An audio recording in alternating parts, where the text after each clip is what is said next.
ऐसे सदग्रस्त महापुरुष, ऐसे विद्वान महापुरुष, हमारे पूज्य गुरुदेव जिनकी मैं चर्चा कर रहा हूँ, वो परम श्रद्धेय पूज्यपाद भागवत स्वरूप श्री डोंगरे जी महाराज के सहपाठी हैं। मथुरा के जिन चतुर्वेदी गुरु जी से श्री डोंगरे जी महाराज श्रीमद् भागवत पढ़ते थे, हमारे गुरु जी उन्हीं से व्याकरण पढ़ते थे एक साथ बैठ के।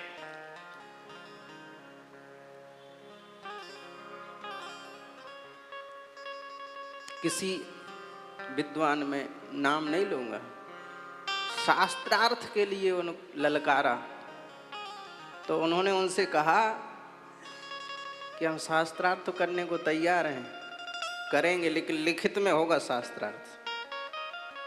यद्यपि विशुद्ध जो ज्ञानी होता है वो शास्त्रार्थ के चक्कर में नहीं पड़ता।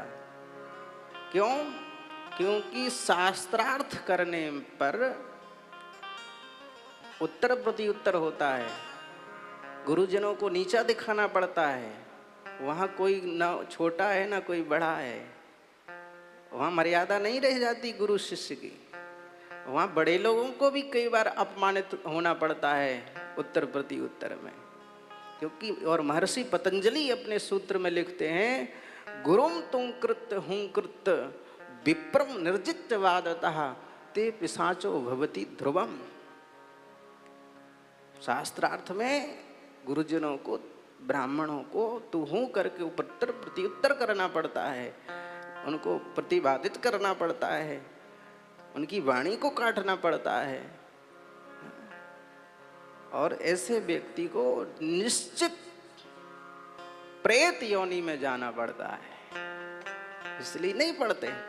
लेकिन ज्यादा ही कुछ बात आई तो तैयार हो गए त्रिपाठी गुरुजी, तो कहा लिखित होगा, और जो शास्त्रार्थ में हारेगा वो जमुना जी में समाधि लेगा। तो उनकी तरफ से कोई उत्तर ही नहीं आया। बड़े भारी विद्वान बनते हैं। और गुरुजी ऐसे ही 25 रुपए वाली धोती पहने, एक स्कूटी लाए मिल जाते हैं ऐसे ही।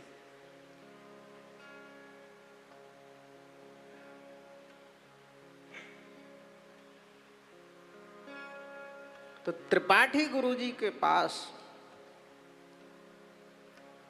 हम जब पढ़ते तो गुरुजी ने एक काशी की एक घटना सुनाई, ज्योतिषी के बारे में हम बात कर रहे हैं।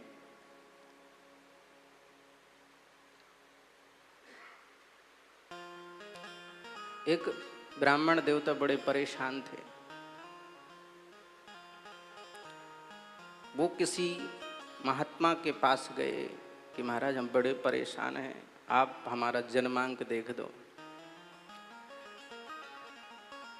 कौन सा ग्रह हमें प्रतिकूल फल दे रहा है, आप कृपा करो। तो उन्होंने कहा मैं तो नहीं देख सकता, लेकिन जो ईमानदारी से सच्चे हृदय से इस विषय का जानकार है, ऐसे व्यक्ति के पास मैं तुम्हें जरूर भेज सकता हूँ, और वो है काशी में, तुम वहाँ चले जाओ, वो तुम्हें बताएंगे। और कुंडली ली, चले गए काशी। विस्तृत है। जैसे ही उन ब्राह्मण के पास पहुंचे,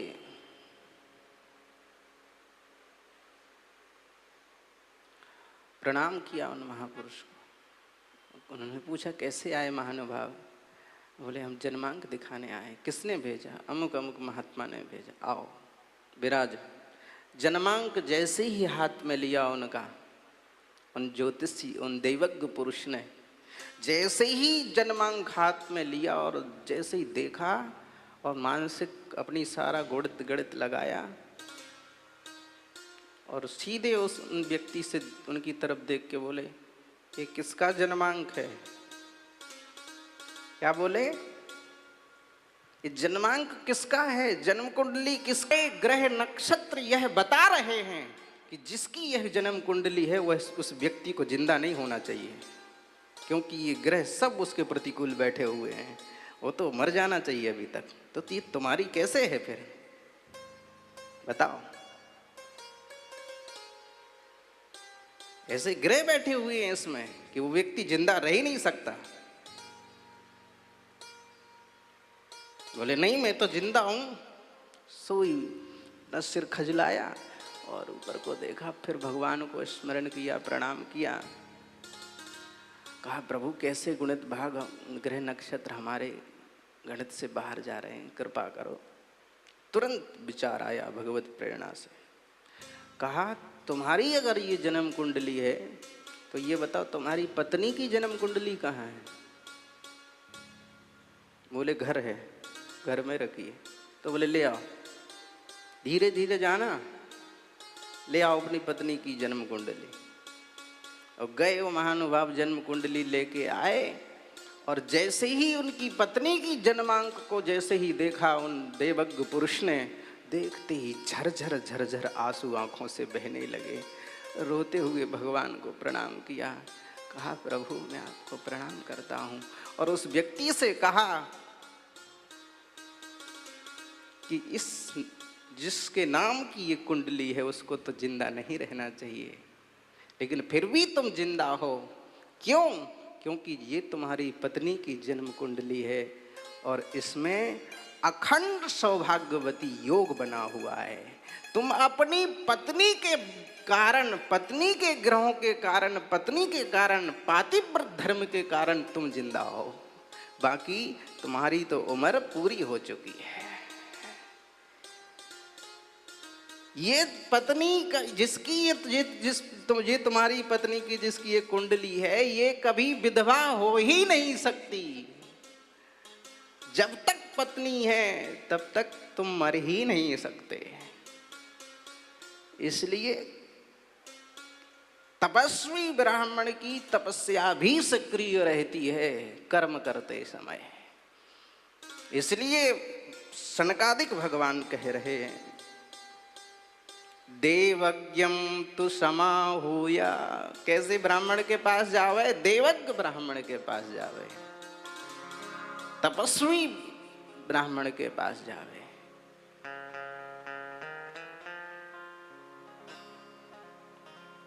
अब मुहूर्त पूछे कथा का, तो जब मुहूर्त मिल जावे,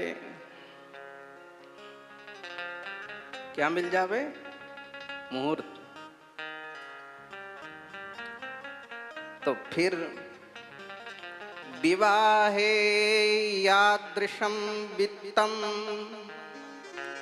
तादृशं परिकल्पयेत्।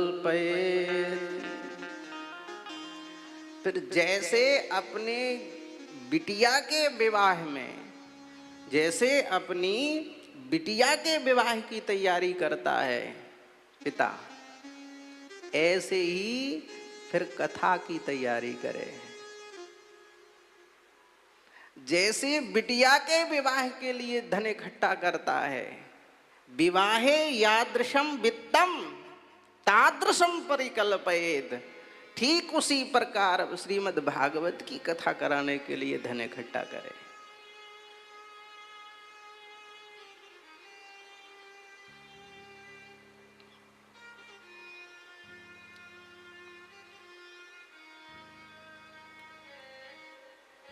इसके बाद कार्ड छपवावे, निमंत्रण छपवावे। लिखा है 6ठे अध्याय का 5वें श्लोक से 10वें श्लोक तक ये कार्ड निमंत्रण लिखने की विधि लिखी हुई है। कहीं जाने की जरूरत नहीं है। घर में श्रीमद् भागवत जी होए और खट से उठाओ और तुरंत पढ़ ले और लिख ले।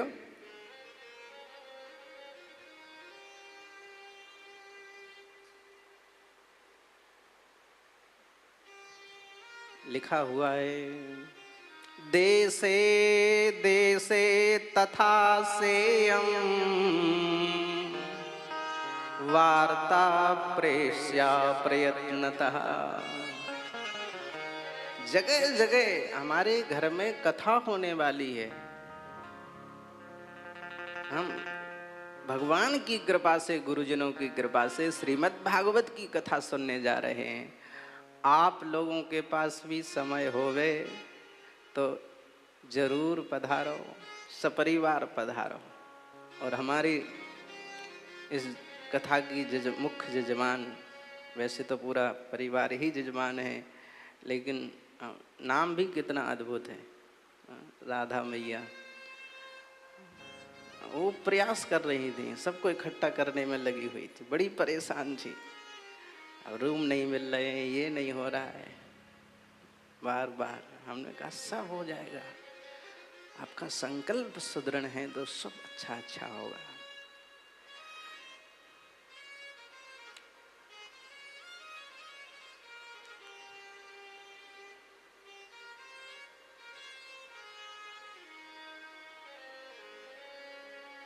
वार्ता प्रेष्य प्रयत्नता, प्रयत्न पूर्वक प्रचार प्रसार करें और फिर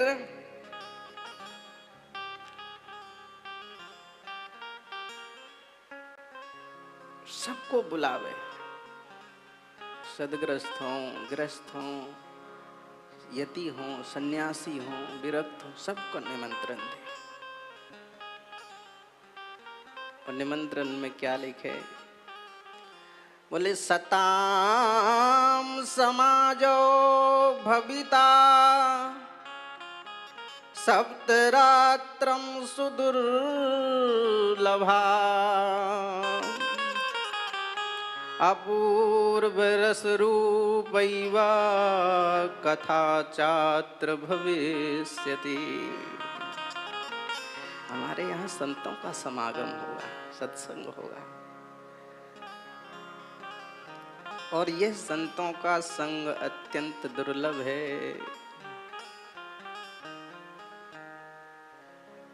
संतों का संग सुलभता से नहीं, सच्चे संत। हम जैसे बहरूपिया भले ही मिल जाएं, हम तो साधु है ही नहीं, महात्मा है ही नहीं। हाँ, साधुओं के चरणों में पड़े हुए हैं, उनके बालक जरूर हैं। तो सच्चे संत मिलना अत्यंत दुर्लभ है। और सच्चे संत मिल जाएं तो एक घड़ी आधी घड़ी आधेऊ में पुनियाद, तुलसी संगत साधु की हरहि कोटि अपराध। इसलिए किसी ने सही ही कहा है, संतन के संग लाग रे हो तेरी अच्छी बनेगी। संग लाग रे तेरी अच्छी बनेगी। संग लाग रे हो तेरी अच्छी बनेगी। संतन के संग लाग रे तेरी अच्छी बनेगी। अच्छी बनेगी तेरी किस्मत जगेगी।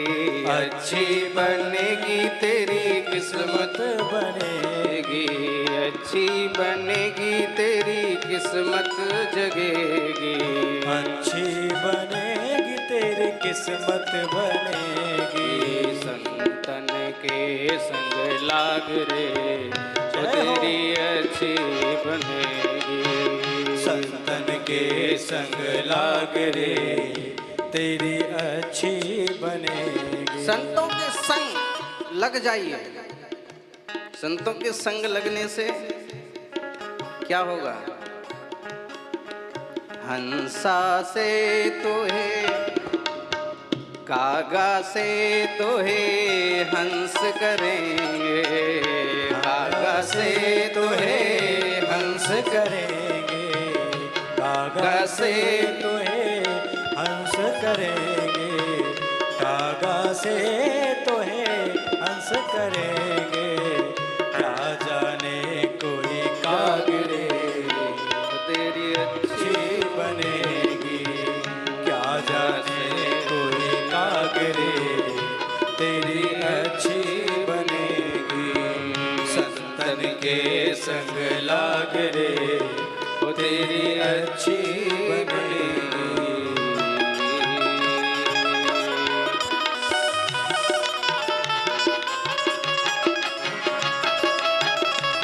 जय हो।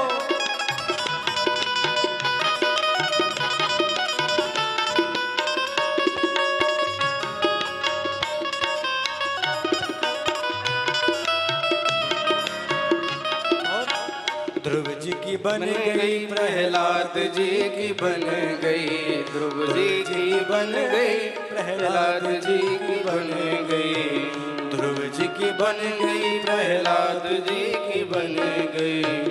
गुरु सुमिरे बैराग रे तेरी अच्छी बनेगी, संतन के संग लाग रे तेरी अच्छी बनेगी, अच्छी बनेगी तेरी बिगड़ी बनेगी, अच्छी बनेगी तेरी बिगड़ी बनेगी। संतन के संग लाग रे तेरी अच्छी बनेगी, संतन के संग लाग रे तेरी अच्छी बनेगी।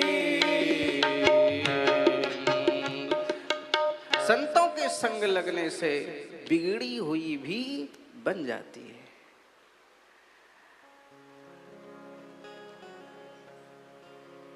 लेकिन संत कैसा हो?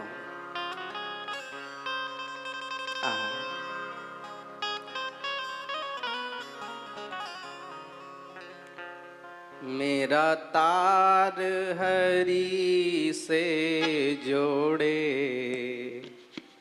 ऐसा कोई संत मिले। मेरा तार हरि से जोड़े, ऐसा कोई संत मिले हो। मेरा तार हरि से जोड़े, ऐसा कोई संत मिले। मेरा तार हरि से जोड़े, ऐसा कोई संत मिले। ऐसा संत जो हमारे हृदय के संबंध को भगवान से स्थापित करा दे, भगवान से जोड़ दे, भगवान से कनेक्ट करा दे, हमारे हृदय का कनेक्शन भगवान से करा दे। ऐसा कोई संत जब मिलता है, इसी को तुलसीदास जी महाराज कह रहे हैं, प्रथम भगति संतन कर संगा, प्रथम भगति कर संगा, प्रथम भगति संतन कर संगा, प्रथम भगति संतन कर संगा। इसलिए प्रथम भगति संतों का संग, संतों का संग जब मिल जाए तो भैया सब कुछ बेच दो उनके हाथों। संत संग जब मिल जाए, संतों का संग मिल, इसी को रैदास जी कह रहे हैं। रैदास जी महाराज इसी को अपने पद्य में कह रहे हैं, आज के दिवस की मैं जाऊं बलिहारा,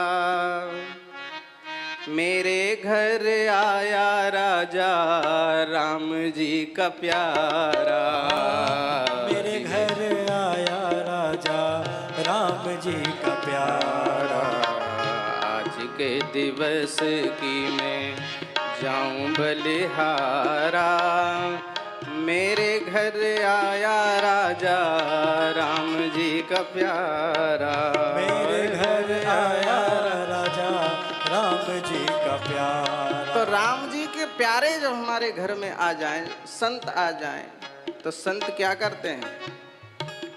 तो तुम्हारे रुपया